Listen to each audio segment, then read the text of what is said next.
नमस्कार दोस्तों, मैं Deepak Yadav the bold mic से आ चुका हूँ आज कनॉट पैलेस। यहाँ पे हम जानेंगे लोगों से कि क्या चल रहा है अभी राजनीति में। जैसे कि हम ये समझना चाहते हैं यहाँ पे आम आदमी पार्टी या बीजेपी या कांग्रेस, इन तीनों में किसकी सबसे ज़्यादा वोटिंग परसेंटेज यहाँ पे है, किसको सबसे ज़्यादा समझना है। तो हम लोगों से ये उनकी राय समझेंगे आम पब्लिक से। तो जी आपको क्या लगता है, आप दिल्ली का रुख किस तरफ है इस बार? वैसे तो हमेशा से आप पार्टी का यहाँ पर प्रादुर्भाव रहा है, तो मुझे लग रहा है कि इस बार भी केजरीवाल जी अपना परचम यहाँ पर लहरा के रहेंगे। बाकी क्या जनता क्या निर्णय लेती है तो जनता पर डिपेंड करता है। अच्छा, आपके हिसाब से केजरीवाल वापस ही करेंगे यहाँ पे? ठीक है, तो आप मुझे उनके कोई भी 2-3 काम जो आपको बहुत ज़्यादा पसंद है वो बताना चाहेंगे? जैसे यहाँ पर इन्होंने एक फ्री ऑफ कास्ट जो मोहल्ला क्लिनिक खुलवाए हैं, मोहल्ला या यहाँ पर जो बिजली का बिल भी काफ़ी कुछ माफ़ कर रखे हैं। तो ये मेरा प्रशासनिक कार्य है और जनता को इस तरह के हितों की जरूरत है। प्रस्ताव करना चाहिए। वैसे बीजेपी ये दावा कर रही है कि उनकी वजह से यहाँ पे वायु प्रदूषण बहुत ज़्यादा हो रहा है, जैसे कि आप समझ रहे हैं। देखिए, वायु प्रदूषण में मेरा सोचना है कि राजनीतिक हस्तक्षेप ही कोई कार्य नहीं करता। इसमें जनता का भी अपना एक सहयोग होना चाहिए। और फिर यह तो एक प्रकृति का एक वो है, इसमें वायु प्रदूषण क्या है, कारखानों से निकले धुएं हैं या वाहनों से निकले धुएं हैं। तो यहाँ पर हर जनता का अपना कुछ ना कुछ सहयोग रहेगा, तभी हम इस वायु प्रदूषण पर अपना काबू पाएंगे। Thank you sir, thank you so much. अभी हम दुर्गेश सूर्यवंशी से जानेंगे कि दिल्ली में उनके ओपिनियन क्या है। हाँ जी दुर्गेश जी, आपको क्या लगता है? मुझे ऐसा लगता है कि जैसा आप सभी ने जाना कि पिछले कुछ वर्षों से माननीय प्रधानमंत्री जी के नेतृत्व में भारत में स्वच्छ भारत अभियान चला। पूरे देश भर में हमने देखा कि एक बड़ा परिवर्तन हम सभी को दिखाई दिया है। लेकिन फिर भी हम देखते हैं दिल्ली में बहुत हद तक तो काम हुआ ही है और सरकार ने अपने स्तर पर किया भी होगा। लेकिन मुझे ऐसा लगता है कि अगर पुनः दिल्ली में भारतीय जनता पार्टी की सरकार अगर बनती है, माननीय प्रधानमंत्री जी के नेतृत्व में डबल इंजन की सरकार अगर दिल्ली जो कि देश का हृदय है यहाँ पर स्थापित होती है, तो निश्चित रूप से मुझे ऐसा लगता है कि स्वच्छता में कुछ छोटी मोटी खामियां जो आज हमें दिल्ली जैसे स्थान पर दिखाई देती है, चाहे वो बस स्टैंड पर हो या रेलवे स्टेशन पर हो, हम चाहे बातें कितनी भी कर दें, फोटोग्राफी या वीडियोग्राफी कितनी भी कर दें, लेकिन वास्तविकता तो ये होती है कि अभी भी सार्वजनिक स्थानों पर कुछ स्थानों पर हमें गंदगी दिखाई देती है। तो मुझे ऐसा लगता है कि कोई भी यात्री जब बाहर से आता है तो रेलवे स्टेशन से ही बाहर निकलता है, बस स्टैंड से ही बाहर निकलता है। तो ऐसे स्थानों पर स्वच्छता का एक बड़ा कार्य होना चाहिए और मुझे लगता है कि वो बड़ा कार्य वर्तमान भारत के जो स्वच्छता के अग्रदूत है माननीय प्रधानमंत्री जी के नेतृत्व में इस प्रदेश में भी भारतीय जनता पार्टी की सरकार कर सकती है। सर, लास्ट 10 ईयर से इसमें यहाँ पे बीजेपी की सरकार नहीं है, तो क्या आपको लगता है, और लास्ट टाइम भी वो 3 या 4 कुछ परसेंटेज ही लेके आए थे, तो क्या आपको लगता है कि इस बार पूरी तरीके से जो रुख है लोगों का वो बीजेपी की तरफ जा पाएगा? अगर जा पाएगा तो क्यों जा पाएगा? क्योंकि देखिए, एक ऐसी सरकार अभी हमारे दिल्ली में स्थापित है जो भ्रष्टाचार को खत्म करने के नाम पर आई थी। लेकिन पिछले कुछ वर्षों से हमने देखा कि जो भ्रष्टाचार को अभिशाप मानकर संकल्प लेकर आए थे, उन्होंने भ्रष्टाचार का आवरण अपने कंधों पर डाल लिया, भ्रष्टाचार के मुकुट को अपने शीश पर धारण कर लिया। शीश महल जैसा कांड हो या शराब घोटाला हो। सर, शीश महल तो किसी भी एक पार्टी का नहीं होता, वो उनका, जहाँ तक आपको पता ही होगा कि उनका पर्सनल नहीं है। वो जो भी मुख्यमंत्री बनेगा, चाहे आतिशी जी बनी थी अभी कुछ समय के लिए, या कोई बीजेपी का मुख्यमंत्री बनेगा, वो उनका है। नहीं, पर बात वो होती है ना कि एक तरफ आप कहते हैं कि मैं एक ही गाड़ी लूंगा या मैं ये नहीं करूंगा, बिल्कुल ऑटो से चलूंगा, आम आदमी की तरह रहूंगा। और कुछ ही वर्षों में ऐसा क्या परिवर्तन होता है कि आम आदमी बाकी सबको आम रखते हुए खुद खास बन गया। ऑटो से चलने वाला आदमी आज एक लग्जरी गाड़ी में चल रहा है। बिल्कुल सही बात है और वो गलत नहीं है। लेकिन बात वो थी कि आप ऐसा कहते थे कि मैं ऐसा नहीं करूंगा और उसके बावजूद आपने किया। तो अब जनता कैसे मान ले कि अब जो आप बोल रहे हो कि मैं ऐसा करूंगा तो वो करोगे?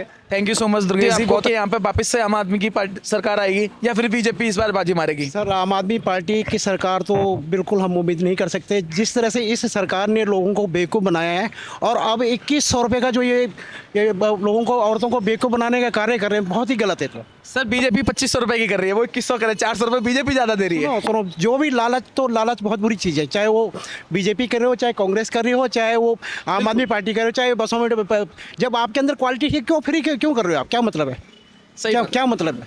तो जिस तरह से इस सरकार ने पिछले 10 साल से जो है यहाँ पे दिल्ली की दुर्दशा से, मैं विकास नगर विधानसभा से हूँ, वहाँ पे रोडों का इतना बुरा हाल है, नालियों का इतना बुरा हाल है कि हम लोग ये तो केजरीवाल जी ने खुद माना है कि वो इस बार रोडों का उतना विकास नहीं करा पाए जितना उन्होंने सोच रखा उन्होंने था। तो पहले भी कहा था हम दिल्ली को लंदन पेरिस बनाएंगे, कहाँ बनाया है? हम तो कचरे के ढेर पे बैठे हैं। इन्होंने बोला कि कचरे के पहाड़, लेकिन ये देखो दिल्ली का क्या हाल है। वो लास्ट चुनाव में उन्होंने बोला था कि कचरे के पहाड़ को वो खत्म कर और देंगे अब दिल्ली दोबारा से, कचरे के पहाड़ बना दिए। वापस से कचरे के पहाड़। फिर क्या है? तो क्या- आम जनता जो है इस चीज से ज्यादा रुष्ट है, राइट? बिल्कुल रुष्ट है। और जो शराब नीति पे जो इन्होंने जो लोगों को मारने का काम किया है, वो बहुत गलत किया। तो आपके हिसाब से यहाँ पे इस बार बीजेपी, कांग्रेस और आम आदमी हम में से ये चाहते हैं यहाँ पर वो सरकार आए जो जनता के लिए काम कर सके, जनता की शिकायतें सुन सके, जनता के लिए आगे आ सके। हम उस सरकार का समर्थन करेंगे। कराएगी। हाँ जी सर, आप बताइए आपके हिसाब से आपको क्या लगता है इस बार आम आदमी पार्टी वापस आएगी या बीजेपी? देखो जी, आना तो बीजेपी को चाहिए। क्यों आना चाहिए सर? देश के लिए और दिल्ली के लिए बीजेपी जरूरी है। क्या लगता है सर आपको कि आम आदमी पार्टी ने क्या ऐसा गलत किया जिससे कि आप चाहते हो कि बीजेपी आए? उसने ऐसा क्या किया बताओ? कहाँ से उसी से शुरुआत करूँ जैसे वो आया था। बिल्कुल सर। मैं गाड़ी नहीं लूँगा, मैं बंगला नहीं लूँगा, ठीक है जी। बच्चों की कसम, मैं राजनीति में नहीं जाऊँगा। हर चीज़ तो उस बहन के पकौड़े ने दे दी, ठीक है। ठीक है। तो क्या किया उसने? सब कुछ कहा था ना उसने, मैं ये नहीं लूँगा बच्चों की कसम। उसका झूठा आदमी कौन है? आप क्या कहना चाहेंगे सर? ये ऑटो वाले के लिए स्टैंड बनने थे, 1000 स्टैंड बनने थे, वो कहाँ गए? ऑटो वालों के लिए स्टैंड बनने थे, 1000 स्टैंड का वादा किया था आम आदमी पार्टी ने, जो कि नहीं किया। इस वजह से कुछ ऑटो वाले हमको जो है रुष्ट दिखाई दिए। ये गाड़ी कितने की होगी आपको मालूम है? अंदाजा गैस सर 3-4 लाख मुझे गैस कैश में। बस 5,000। अरे मुझे पूरा ये नहीं गाड़ी पता। की कीमत है एक्चुअली में 2,60,000 रुपये। 2,60,000 रुपए। 70 लाख 2070-72 के बाद पड़ेगी रेलवे। और अब इसकी कीमत पता कितनी है? कितना है? 7.5 लाख रुपए। 7.5 लाख रुपए, जिसमें अगर कोई चाहे तो वो वैगनार गाड़ी तक ले सकता है, जो कि एक ऑटो की कीमत है 7.5 लाख रुपए आफ्टर टैक्स।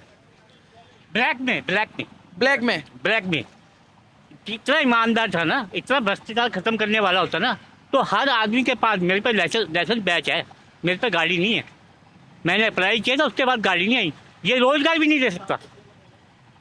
7.5 लाख की गाड़ी बिक रही है। क्यों बिक रही है? पॉसिबल। तो आप ये कहना चाह रहे हैं कि जो भी ऑटो चालक अपनी गाड़ी खुद लेना चाह रहा है, अपना पैसा दे के लेना चाह रहा है, वो भी नहीं ले पा रहा है। हाँ, ठीक। आधी से ज़्यादा गाड़ियाँ ब्लैक हो रही हैं सर, ब्लैक में जा रही हैं बस। हम जैसे लाइसेंस बैच वालों के लिए गाड़ियाँ है ही नहीं, है तो इतनी महंगी जो हम अफोर्ड ही नहीं कर सकते। Yes sir. 7.5 लाख की गाड़ी देंगे, उसके बाद किस्त बनाएंगे, 9-10 लाख की पड़ेगी गाड़ी। 9-9.5 लाख रुपए आदमी, इतने में तो ये यूपी में घर लेकर के आराम से जीवन व्यवसाय कर सकता है। तो जैसा कि आपने समझा कि यहाँ पे जितने भी ऑटो, दो ऑटो वालों से हमने बात किया, वो हमें रुष्ट ही दिखाई दिए हैं। अब हम समझेंगे 1-2 और ऑटो वालों से। है भाई साहब। हाँ जी सर, अंसारी जी से जानेंगे। ये भी एक ऑटो चालक हैं, अपना ऑटो चला रहे हैं, कि इनकी राय क्या है कि बीजेपी, आम आदमी पार्टी या कांग्रेस? आम आदमी पार्टी। आम आदमी पार्टी। सर ऐसा आपको क्यों लगता है कि आम आदमी पार्टी आनी चाहिए? आम आदमी आने से हम लोग बहुत खुश हैं, बहुत खुश हुए। साल का बचत हुआ, बहुत साल का बचत हुआ, साल में पासिंग का बचत हुआ, 2 साल हो गया, और पासिंग बहुत कम पैसों में पास हो जाती है गाड़ी। कोई डिम्स नहीं, कोई कुछ नहीं, सारे चीज़ उन्होंने हटा दिया, सारे पैसे बचते हैं। दूसरा, केजरीवाल साहब ने मुसीबत के टाइम पे हम लोगों का साथ दिया, 5-5 हज़ार रुपये दिया लॉकडाउन के अंदर, कम से कम कुछ तो उससे भला हुआ। हम लोग घर बैठे थे, खाने पीने को थोड़ी तो तंगी थी बिल्कुल, मगर वो 5,000 मिलने से थोड़ा और जो है राहत मिल गया। मगर बीजेपी से कुछ मिला ही नहीं, बीजेपी से कोई राहत, 1 रुपये का कोई राहत ना मिला। 3 बार सिलेंडर फ्री दिया जरूर, मगर उसके बाद 500 की जगह 1000 का कर दिया। तो हमारे को क्या फ़ायदा? वो तो 1000 ले लिया, तो 500, 3 बार 1500 का दिया, और पूरे साल में तो वो जो है 500 हर महीने का ले लेते हमसे। सिलेंडर का कनेक्शन भी तो फ्री दिया था उन्होंने। सिलेंडर का कनेक्शन की स्टार्टिंग भी तो फ्री दी थी। कनेक्शन फ्री दिया था तो उसमें सब्सिडी भी तो बनते बेटे। अभी तेरी जितनी उम्र नहीं है, बात ठीक है, ठीक है, कोई फायदा थी, बात ठीक। नहीं है। 1 मिनट, अरे तो सुन तो लो सर वो नहीं बता सकते सर, लेकिन वो अपने पॉइंट रख सकते हैं। हाँ सुन तो लो मेरी बात। चलो सब्सिडी नहीं थी, बात ठीक है तुम्हारी, ठीक है। जिस टाइम पे कनेक्शन नहीं हो रहे थे उस टाइम पे उन्होंने कनेक्शन करा, वो क्या चीज़ है? आप क्या करते हैं भैया? मैं नॉर्मल एक ऐसे ही इंसान हूँ भाई, व्यक्ति हूँ। ये बात कर रहे हैं तो मैं आ गया सुनते सुनते। क्या हो पहले ये बताओ आप? मैं कुछ नहीं प्रोफेशन से करता।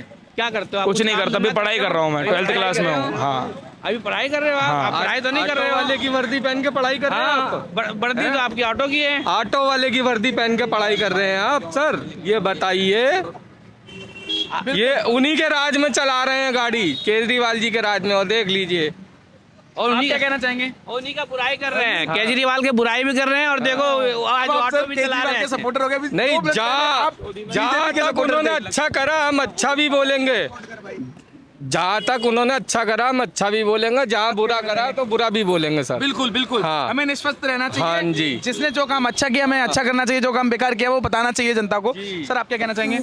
केजरीवाल आना चाहिए। केजरीवाल आना चाहिए। क्यों आना चाहिए सर आना केजरीवाल? चाहिए। अरे बहुत जैसे सर ने बताया, अभी अंसारी जी ने बताया कि ऑटो पे उन्होंने सारे टैक्स वो फ्री कर दिया है, बहुत सारी पार्किंग वगैरह जो भी सब अपना फ्री लगता कर है। दिया, सब फ्री कर दिया। अच्छा, क्या आपको यूनिट फ्री मिलती है बिजली की? हम लोग नहीं मिला, हम तो किराए पर रहते हैं हम लोग। अच्छा, किराए पे रहते हैं तो वो मकान मालिकों को मिलती है। आप कुछ कहना चाहेंगे सर? केजरीवाल की सरकार आनी चाहिए। केजरीवाल की सरकार आनी चाहिए। क्यों आनी चाहिए सर? बिजली का बिल हम तो किराए पर रहते हैं, हम पे तो बिजली का बिल आता नहीं है। अच्छा, हाँ जी, तो मालिक का फायदा होता है। अच्छा मालिक का फायदा होता है। इस पर केजरीवाल को एक्शन लेना चाहिए। अच्छा, आप क्या कहना चाहेंगे सर?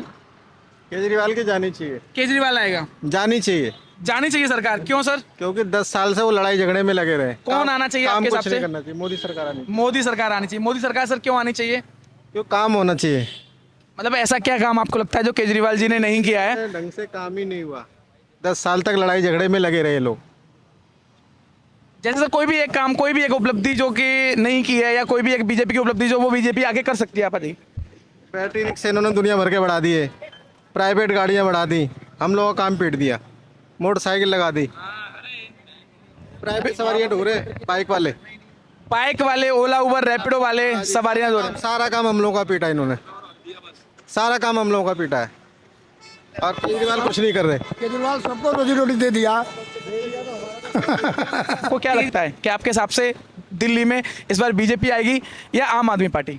आपको क्या लगता है? आप मीडिया बताए पहले, आप अपना वो। सर मीडिया निष्पक्ष रहती है, जो जनता बोलेगी वही हम बोलेंगे। आपकी आवाज़ है, हमारी कोई अपनी राय नहीं है। मीडिया निष्पक्ष रहती है सर हम एटलीस्ट सर हम निष्पक्ष हैं। वो आप कहते हो ना, लेकिन मीडिया तो मैं कह रहा हूँ एक तरफा रहती है। सर मीडिया एक तरफा रहती है वो मुझे नहीं पता, मैं बहुत ज़्यादा ये नहीं देखता, लेकिन हमारे किसी भी वीडियो में आपको ये नहीं दिखेगा कि हम किसकी साइड ले रहे हैं क्या है। हम सर जो आप बोलेंगे वो हम एज इट इज़ जनता को बताएंगे कि ये जनता दिल्ली की सोच रही है। अभी आप बताइए सर। दिल्ली की सरकार पागल है, सोचती नहीं है। आपके हिसाब से क्या सोचना चाहिए? सोचना ही नहीं चाहिए, वोट ही नहीं देना चाहिए आपके हिसाब वोट से? देना ही नहीं चाहिए। क्यों चौधरी जी आप इतना नाराज क्यों हैं? बहुत नाराज है, सब चूतिया बनाते हैं। क्या है सर? पब्लिक को कोई भी है चूतिया बनाता है। कोई भी इंसान पब्लिक को पागल बनाता है। दिस इज चूतिया नंबर 1, चूतिया नंबर 2। नहीं सर, आप प्लीज ये गालियों का अब्यूजिंग वर्ड यूज अरे करिए। यार, नेता गाली देते हैं, हम तो अभिनेता है। क्यों भाई? आप सर मुझे पता है आप किस पे निशाना साधना चाहते हैं, मैं समझ, आप देखो, आप देखो। लेकिन सर वो मैं नहीं बता। आपने सर देखा मीडिया है नहीं? सर मुझे पता चल गया आप कौन सी पार्टी पे निशाना साधा है। मैंने अभी अभी आ रहा था तो मैंने अभी एक बोर्ड देखा था लगा हुआ जहाँ पे ये लिखा था कि अब की बार केजरीवाल सरकार या अब की बार गाली देने वालों की सरकार। तो आपके हिसाब से क्या लगता है कौन सी पार्टी, कौन से नेता गालियाँ देते हैं? गालियाँ कोई गाली वाली नहीं दी किसी ने भी, सब अपने थोड़ी बहुत मुँह से निकल जाती है। इंसानी तो है वो। इंसान, बिल्कुल बिल्कुल। क्या हो गया? आम आदमी पार्टी आएगी वापस से या बीजेपी? हम तो देखो जी बीजेपी को देंगे इस बार वोट। सर क्या रीजन है, क्या बीजेपी को देंगे इस बार, और पहले आपने किसको दिया था? हमने पहले 3 बार इसको आम आदमी पार्टी को दिया था। हमारा ऑटो का तो उसने व्यापार खत्म कर दिया। ऑटो का व्यापार खत्म कर दिया, इसलिए आप इस बार बीजेपी को लेके आएंगे? हाँ, लेके आएंगे। क्या उम्मीद है सर आपको? पूरी उम्मीद है जी, हम वोट देंगे तो बीजेपी आएगी, दुनिया देगी इस बार। तो इस बार आप पूरा श्योर हो कि बीजेपी आएगी, बीजेपी सरकार ही आएगी? मैं आपका नाम जान सकता हूँ सर? भरत अश्वनी। अश्वनी जी का कहना है कि इस बार बीजेपी सरकार, जो कि ऑटो वालों के दिलों में सिर्फ बीजेपी सरकार ही बोल रहे हैं, कुछ एक ऑटो वाले हैं जो आम आदमी पार्टी की तरफ जाना चाह रहे हैं। थैंक यू, नमस्कार।